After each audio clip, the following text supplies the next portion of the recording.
The Tom Aspinall situation. I mentioned Tom Aspinall maybe once or twice since I've made this channel. Both times, I think, regarding somebody else's fight, Jon Jones's fight for that matter. But I want to take this video to talk about my thoughts on Tom Aspinall. Never really knew him, outside of that whole knee injury thing against Curtis Blades.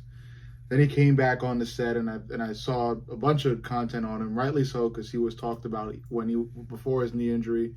He was really good. Then he had the freak injury, and he had to step back for a while. And he was hyped up before his first fight. Before he even came back, he was hyped up, And then I, saw a bit of what the hype was about, because he flew through his first opponent when he first came back. I'm blanking at the name of that opponent, but afterwards, because he's had multiple fights after that. One of which against Curtis Blades. I think he fought Tybura. Obviously fought Sergey Pavlovich. And with all these fighters, it's the same thing: a first round finish. More often than not, a couple shots straight down the pipe. By down the pipe, I mean like a jab cross, and boom, you're out. No one can really go past the first round, in a fight with Tom.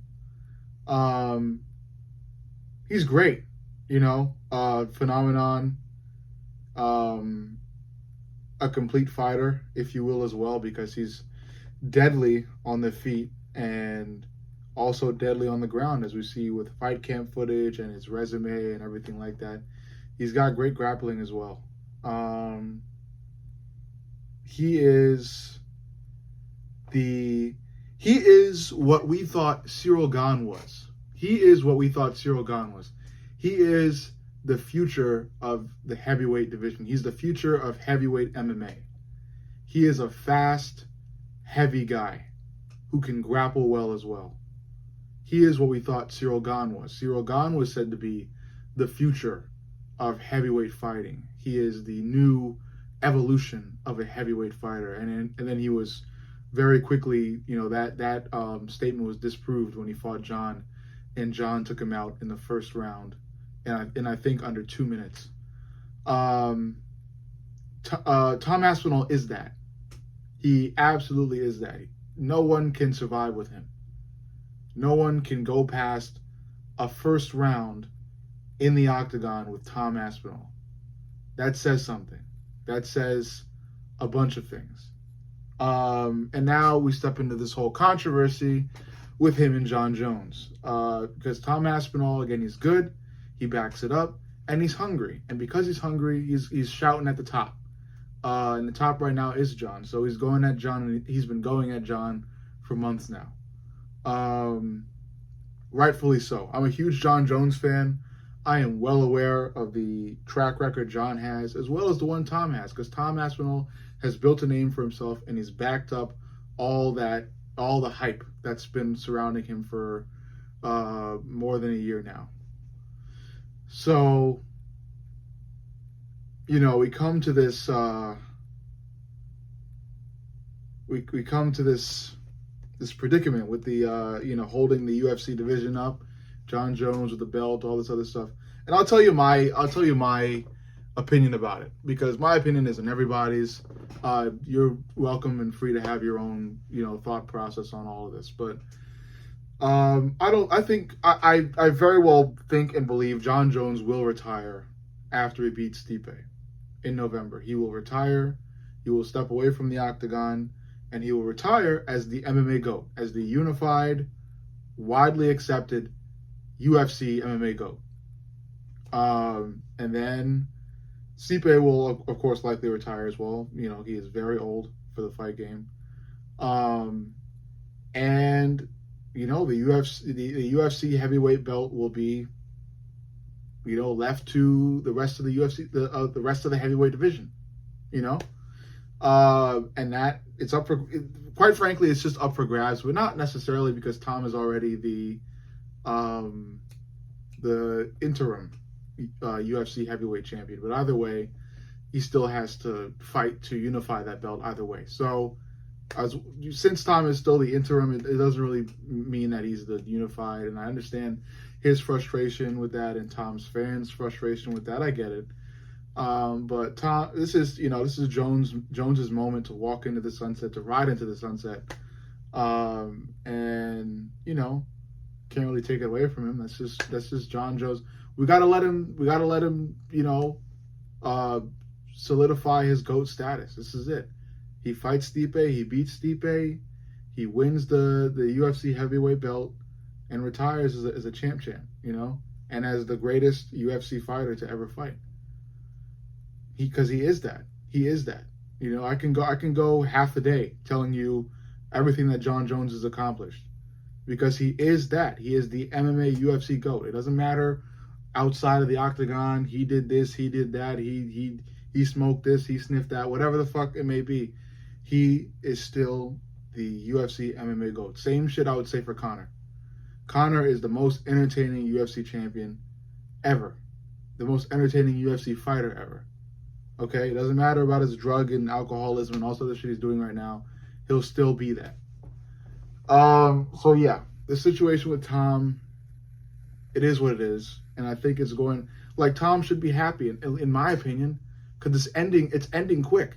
After November, you are free to rule for years. And I believe Tom Aspinall will rule the heavyweight division as well as the UFC for years. No one can beat Tom. They are talking about, the reason I made this video is because I was scrolling on Twitter and I found a post about, who's next for Tom? Will it be Cyril? Will it be Volkov? It doesn't fucking matter. It doesn't matter. It doesn't matter. Grab some guy off the street if you want to. It doesn't matter. Tom Aspinall will run through anyone you put in front of him. I watched this man put Sergey Pavlovich 6-fight or 7-fight winning streak. Most of them in the first round. Destroying guys like Bam Tuivasa, Curtis Blades. Quickly, effortlessly.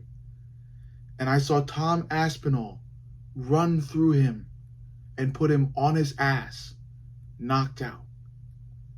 Tom Aspinall is going to rule most likely the UFC as a whole 4 years. He may even build a legacy greater than Jon Jones's. We just have to wait and see. But all I would ask of Tom Aspinall is to have some damn patience. That's it. It doesn't matter if you fight Jones. You most likely will not. Okay? It doesn't matter. You'll be able to still run through all these champions. You're going to be able to you're going to have to probably fight soon Alex Pereira. And I feel like you'll beat Alex. I feel like Tom will beat Alex. And think about how much glory and fame that'll tack on to your legacy, huh? So I say all this to say that Tom Aspinall is going to have his day. He's going to have his moment. He's going to have his shine. I just think all he needs to do is step back and let Jon have his one last time in November. That's it. And then you can have your unified belt and beat whoever else you fucking want to beat, because nobody else can beat you. Cyril Gane is not beating Tom Aspinall. All Tom has to do is take Gane to the ground. That's it. Cyril Gane has not been working grappling. I can assure you of that.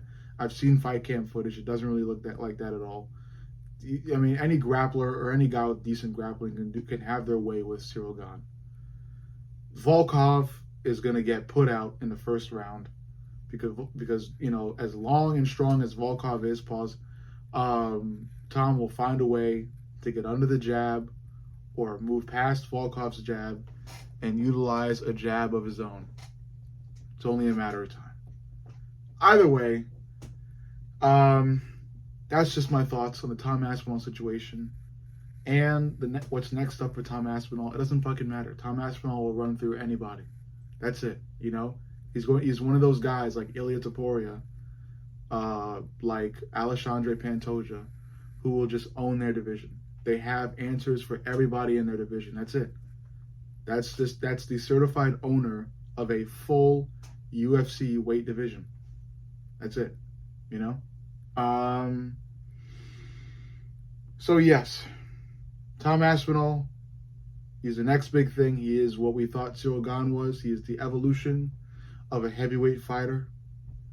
I don't like Michael Bisping.